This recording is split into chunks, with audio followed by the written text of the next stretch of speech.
Garcia! Yeah, come on, guys. It's Saturday.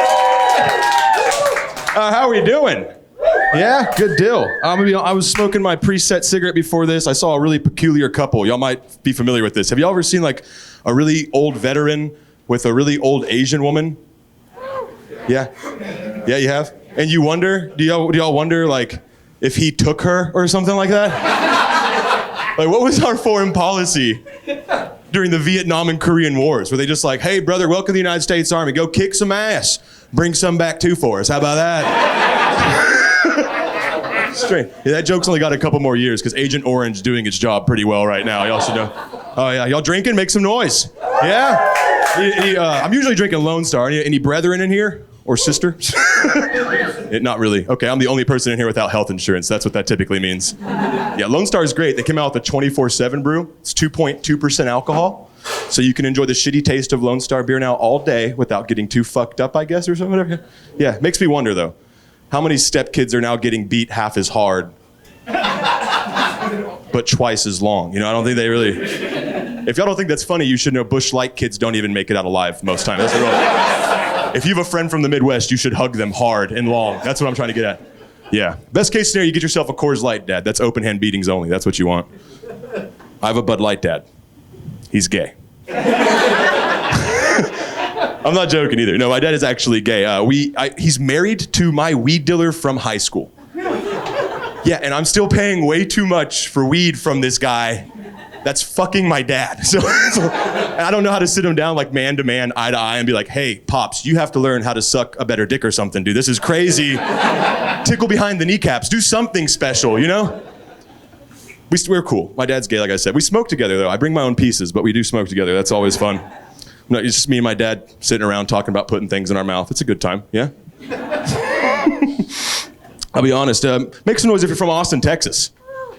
Cool. Well, others, welcome to Austin.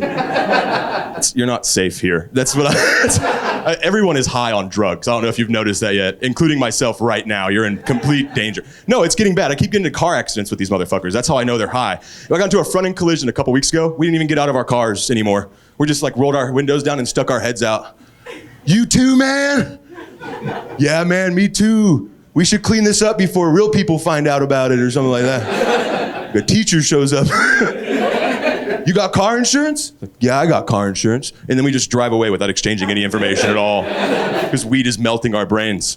It's getting bad. 2 days ago, I got rear-ended. Same beat ass, like same car, all beat up. Guy gets out of his car and I know he's high. Because the first words out of his mouth were, I'm sorry, man. I thought your car was like way over there. Like, we're in a Jack in the Box drive-thru right now. What the fuck are you talking about? This is a single file line with we all have the same objective. You messed that up. He started crying. He's like, I'm sorry, man. I'm really sorry. I'm on mushrooms right now. He starts like grabbing the wall and shit. I was like, mushrooms? Me too, dude. We cannot stay mad at each other. It'll be bad for our trip. And I just held him around the waist really tight. We should go steal some white woman's dog from the park. Take really good care of it. Like, really good care of it. Like, when we give it back to her, it's not even gonna like her anymore because we're its new favorites. Do you know what I mean? Car accidents suck.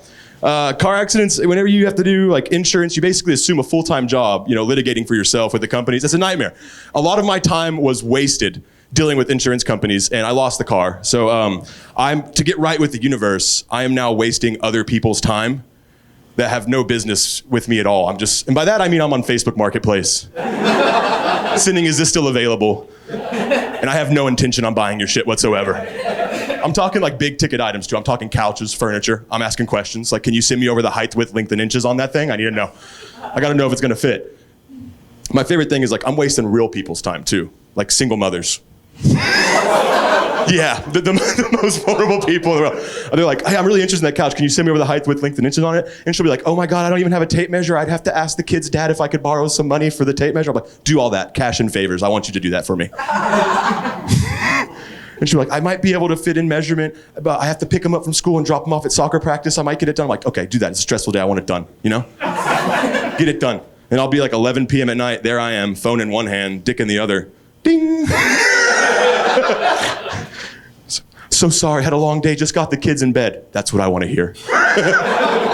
She'll send me a beautiful apology with like a beautiful like APA style font, height, width, length, and inches, and I send the middle finger emoji and delete the chat immediately. Yeah. Fuck your time. You don't know what was taken from me. It's a 2017 Honda HR-V, but that's not really important.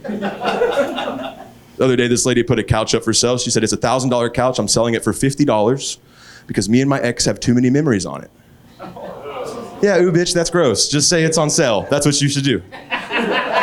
Just say it's a good deal today. Come get it, right? No. You're not saying you had sex on it once. You're saying you had $950 worth of sex on this couch. That's what you're telling me. Can you send me over the height, width, length, and inches real quick? I'm interested. Not for sitting, but for smelling on this one. That's what... All right, cool, y'all are gross. That's fun. Oh man, I've been trying to be more of a romantic person. I've been in a relationship for 3 years. Make it loud, it's been a lot of work. Yeah. I've been watching rom-com movies, trying to remember how to be a more romantic individual, right? But all you learn from rom-coms that I've found is that I need to start chasing women down at the airport last second right before their flight takes off and tell them how much I can change all of a sudden, you know what I mean? Just like sprinting down the tarmac. I promise I'll quit saving my toenail clippings in jars. I'll quit using your toothbrush in the morning, I swear. And I'll quit sending dick pics to your grandmother even though she texts me back way quicker than you do, you know, stuff like that. I was hanging around American Airline Delta terminals because I'm not trying to deal with any spirit broke bitch shit anymore. That's kind of my New Year's. I want Delta pussy in my life. Is that too much to ask for? Delta pussy pays half the bills, am I right, fellas? Yeah. It's 2025, ladies. We don't need meatloaf anymore. Learn drop shipping. We can become a power couple. That's what I want. Parts of rom-coms that make no sense. Anytime the individuals hook up and the woman wakes up at the butt crack of dawn, she rolls over and the man has run out of the house. He's snuck out. And that just doesn't make any sense to me. Right, you're laughing, you get it. If it was a first hookup situation, I'd still be way too drunk at 4 o'clock in the morning to sneak out of your house, right? You'd hear me, I'd stub my toe on shit, like fuck, in the living room. Some of y'all don't even like look at me, like some of the ladies are looking at me like, this guy's not a leaver, he's a stayer, and you're right. If we have sex one time, we get married, that's how that works with me.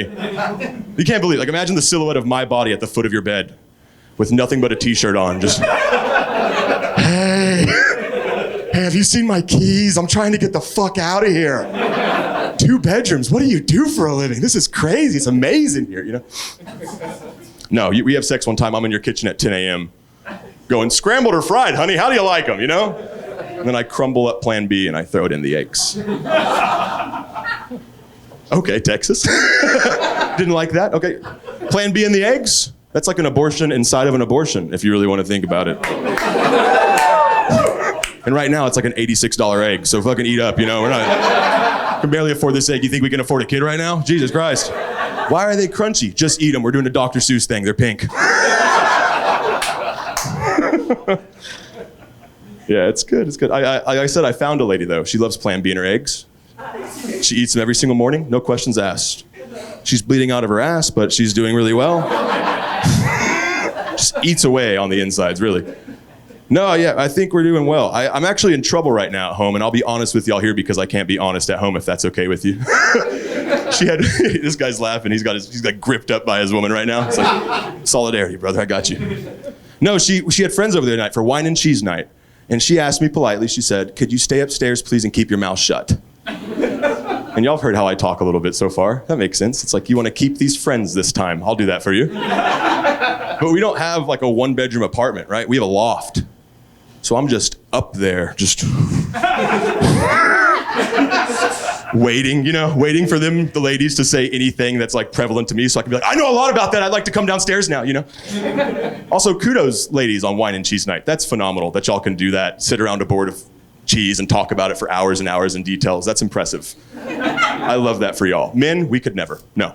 You put a board of cheese and the fellows came over, only thing getting said is, dude, get in here, this cheese smells like pussy, bro, you know? So we had a couple glasses of wine, they're down there, I'm upstairs just kind of pacing in place. And I hear the ladies start talking about shit my pants stories with each other. Right. We get drunk, you've done it, right? Your closest friends, you sit around, you start telling each other how you shit your pants in public. And I'm like, well, this is my area of expertise. I'm going downstairs and I'm opening my fucking mouth. Right? I go downstairs, I tell my ladies my shit, my pants story. I'm like, hey, yeah, one time I was at a Red Robin, they didn't have any toilet paper, so I had to use both my socks, you know? And of course, the ladies love that. They're like, oh my God, Phillip, please stay. Don't listen to your girlfriend. Stay downstairs, please. And I was like, I'll oblige. I'll do that for you. I know I'm fucking great. I was wrong. I got bored real quick. Because we got, like, they stopped talking about shit in the pants immediately. And they got into asking, like, stupid, boring couples questions to me and my girl. They're like, do y'all have, like, a favorite side of the bed that y'all wrestle over sometimes? And I was like, yeah, sure. Like, do y'all have a favorite side of the bed? No? Is your side of the bed, sir, secretly her favorite, like, side of the bed? Because our big male ass hasn't compressed that half of the mattress yet, and it smells nicer, right? Yeah, see, this is a boring conversation. We were just talking about shitting our pants. And I do this for a living, so I wanted to interject comedy back into the conversation. So I jokingly said, I want to buy a handgun. Just like that. I want to buy a handgun, just so I can press it into my girlfriend's lower back at night and say, give me that fucking side of the bed, bitch. Y'all can come over for wine and cheese night. Y'all laughed at that. Yeah, the ladies did not laugh at that at all. They looked at me like I couldn't blow my girlfriend's lower back out in any shape, form, or fashion, is what they looked at me like. So what a comic does when a joke's not working, we do this thing called doubling down. I stood up, I made finger guns with both hands. I looked these women in their eyes and I said, if I'm gonna make a joke about a murder-suicide in my fucking apartment, the people in my apartment are gonna laugh. So you can come over for wine and cheese night. Yeah, no laughter again. I didn't hear laughter. Heard the sound of gathering keys, which is, if you're stoned enough, sounds like Christmas just a little bit, you know what I mean? Dahu, Tore, Dahu. Sit the fuck back down, we're not done in here yet. You know? One of these women had like a Mike Tyson face tattoo and a chain from her ear to her nose on each side. And you're telling me that that's a sensitive person that I needed to watch my words around? What? The only thing that should scare that person is if I throw a magnet at them a little too fast. Yeah. They all left my house because they were like terrified of me or whatever. I don't know how that works. But Mike Tyson forgets her keys and she has to knock back on the door, which is great. Because in my house, we get naked as soon as everyone leaves. I'm paying for the air conditioning. I'm gonna feel every goddamn cubic inch of it. That's how I feel about it. Lights open, wafting. She knocks on the door and one more time I get to go, hands up, what do you need? So now I'm sleeping on the couch with a finger gun in my own mouth. Just, you should have stayed upstairs and kept your mouth shut. Okay, let's clarify some things before I get out of here. My girlfriend is safe. Does that make y'all feel better? She is safe. Probably shouldn't say it more than once. It loses its meaning pretty fast up here, yeah? She's so safe. You've never met someone so safe before in your entire life. She's so safe no one could even get to her right now. That's how safe she is. Right. We're in love, which I think is cool. And I know that we're in love because we both shit with the door open. And no one's saying anything about it, right? Do y'all shit with the door open? No? Statistically, one of you's cheating on the other one. That's what that means. I don't think it's love unless you're like inhaling each other on a molecular level. That's important. Next time she's shitting, go in there, turn the shower on, get it nice, hot, and steamy. Start huffing that air. Become her. What'd you have for lunch today? You know, stuff like that. That's small talk. That's what they want from us. I was taking a bad shit the other day, mean shit, like take your shoes off before you even think about wiping type of shit, you know what I mean? Turn the shower on, we're gonna rinse this one down type of shit. That's what this was. Mean, just mean. She walks by and I think she finally paid attention to what it looks like when I poop for the first time. She looked down at my crotch and she gasped. She said, oh! Oh! When guys poop, their dick and balls go inside of the toilet bowl with it? I was like, yeah, that's crazy. You put your mouth on that thing. That's fucking gross. She was like, it's in the water and everything? I was like, sadly, we don't have that problem. Thank you for pointing that out. What I wouldn't give to be bobbing for catfish down there, honey. Wouldn't that be fun for both of us, huh? The balls, though. No, they don't touch the water, but they do look like Tom Cruise rappelling in Mission Impossible. Just dun, dun, dun, dun, dun, dun, dun, dun. And they stop right above the water, and they look at their reflection. And they think about why they got into Scientology at such a young age. All right, guys, thank you so much. I'm Phillip Garcia. Y'all been awesome.